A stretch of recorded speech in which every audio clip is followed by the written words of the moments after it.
So, first things first is you need some A2 envelopes. I have rustic white here. You can use any color, craft white, rustic white, or any other colors that you have in your particular stash. Here is one of the envelopes here, and you see it has a flap. What I'm going to do to all of the envelopes, I'm going to be using 5 envelopes to end the mini book album that I'm going to be creating will be essentially 5 pages. You can use fewer or you can use more envelopes. It depends on what you have to include in your mini book.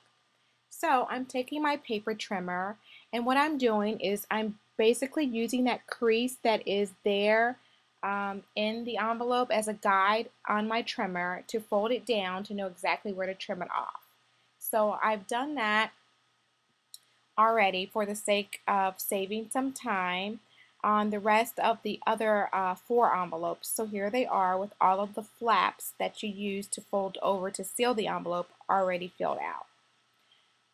I'm sorry, already cut off. So here are 5 envelopes, and those will be my pages.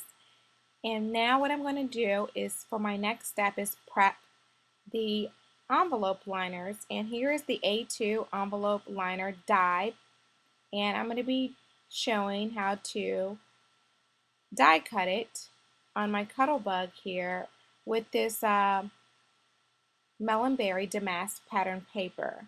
So I have my C plate, my B plates. I'm sorry, I have my A plate, my B plate, and then I put my pattern paper face up, my die face down, and then my C plate. And now I'm just going to run it through.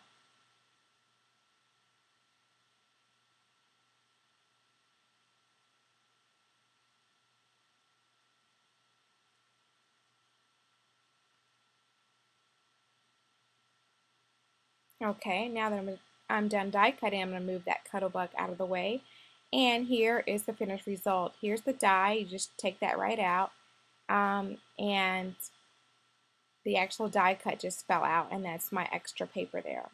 So here you can see that there's a scored line that is embossed when I did the die cutting.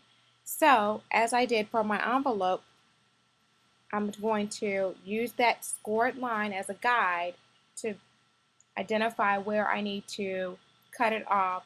So only the part that's going to fit inside the envelope will be shown. So that's the extra flat part. I won't need that. I can set that to the side and use it as a scrap for later in the mini book album or for some other project. So here's what you're left with. I've already die cut from different pattern papers the same envelope die and cut off that right side, or I should say above the score line. And now what I'm going to do is go ahead and add the liners with my adhesive into each envelope. So when you're building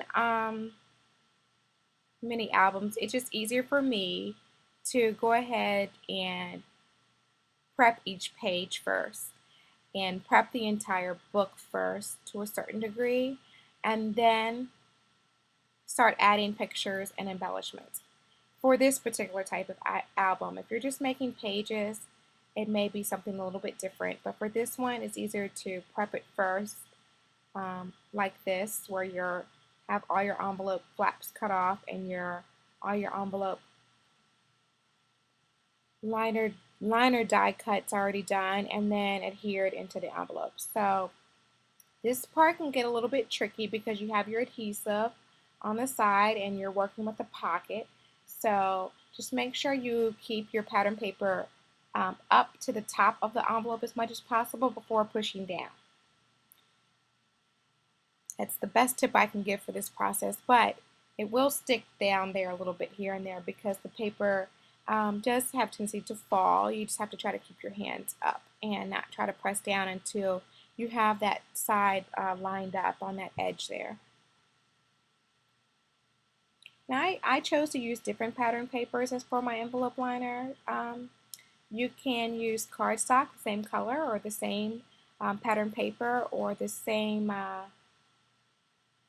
color, just different patterns, like from those new pattern papers that Papertrade has out now. I just wanted something a little fun and kind of like a various type of look, so I chose to use different patterns and different colors. But I think this is a great way to add some color and extra flair to your envelope mini album, because you have the envelope liner die, and what better way to actually use that to actually insert those patterns and colors in there, so you already have a great new look here. As you can see, with those patterns and those colors popping out from the edge already, you can kind of get an idea of how this book is going to already be coming along already, with just a few die cuts and some adhesive and trimmings. Okay, moving right along, now that I have my envelope liners all set, I'm going to take this pattern paper here. This is from Road Trip. Here it is here, that ocean mist one down there. And I've cut here my pattern paper to 6 inches by 5 3/4 inches. 5 3/4 inches is the portrait length of the envelopes.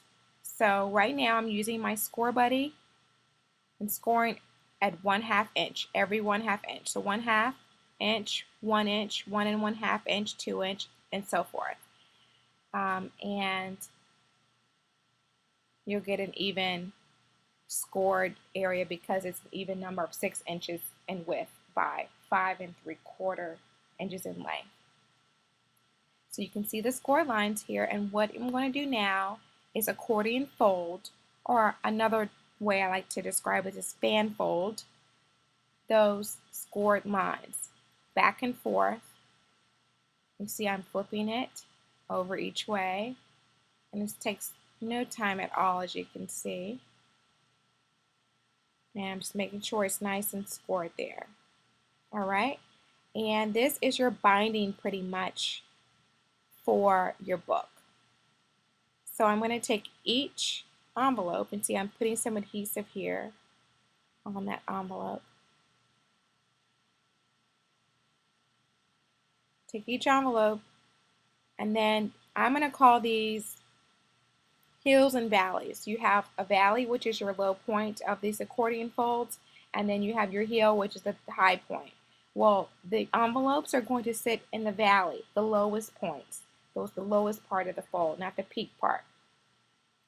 So the reason why I put my adhesive there on the front is because I can easily just push down and squeeze that pattern paper right along there.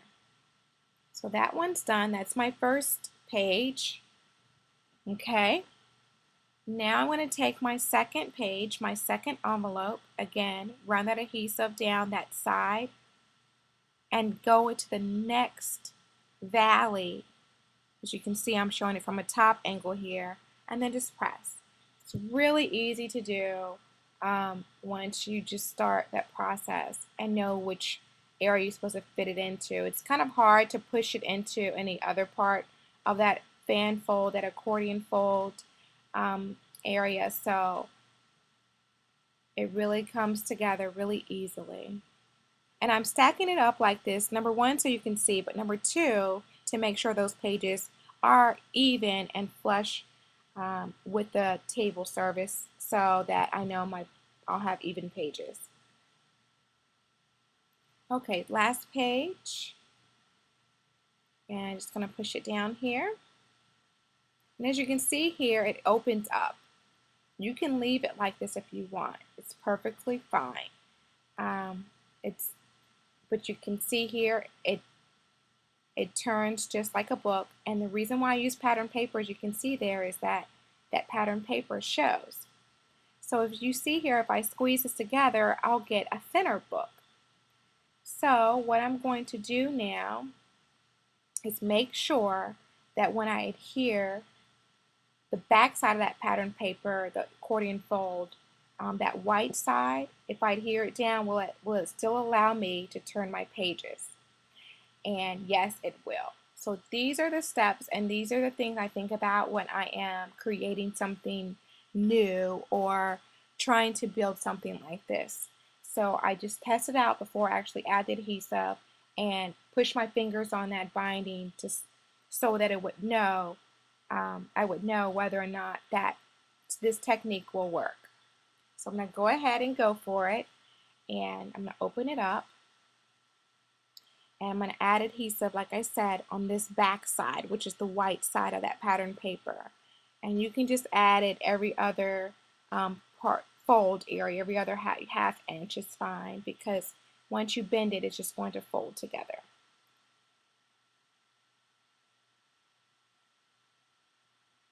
Okay, so just gotta make sure I get my folds back right again.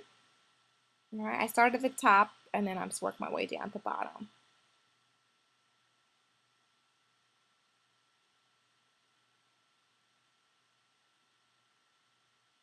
Okay, so I'm adding the adhesive here on the back because there's like an extra part there that was just needed to be adhered down, that one section, so it mimics the front. So I have a little piece in the front. Okay, so here's how it looks, and I can easily just flip each page. Isn't that so neat? And you can see that pattern paper. I think that's just so awesome. I'm left with these two half-inch pieces, one on the front, I call this part the front, and one on the back. So I have here two pieces of cardstock. I'm using Ocean Tides cardstock. It is 5 3/4 by 5 inches. And I'm left with 1/2 inch. So what I'm going to do is score along the 1/2 inch here.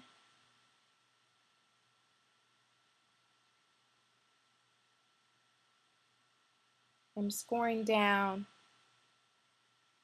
So your 5-inch side should have been at the top of that score buddy there. Okay, I prep my folds.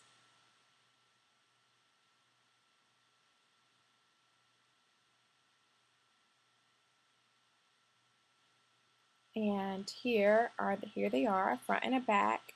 And here's my my pages, almost a book. And I'm going to basically adhere the scored parts together. So I'm going to go ahead and add adhesive to the insides of those pieces of cardstock.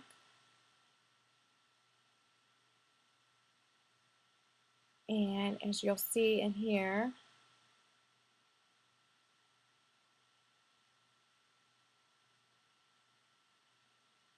I'm going to adhere that part right to the back of that pattern paper.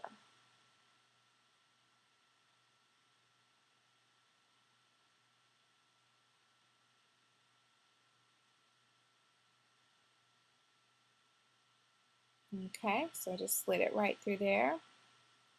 All right, I'm going to do the same thing for the front. Fit it right in there and then fold that pattern paper right over.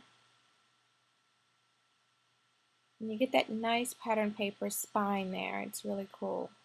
Okay, so see, whoops, it's not all together yet because I need to adhere that back side of that cardstock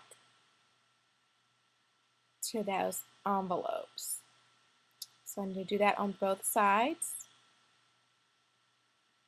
And my book is pretty much done. The bones of it, the skeleton part of it, and you can see here I can flip through and have pages. The cool thing about this is that you have envelopes where you can store memories, receipts, tickets, and so many things you can store in there. It looks like an accordion fold on this binding like. You can easily take some more cardstock and cover it up to have a cool little binding part. I'm going to leave mine like it is here. I think that's cool. but you have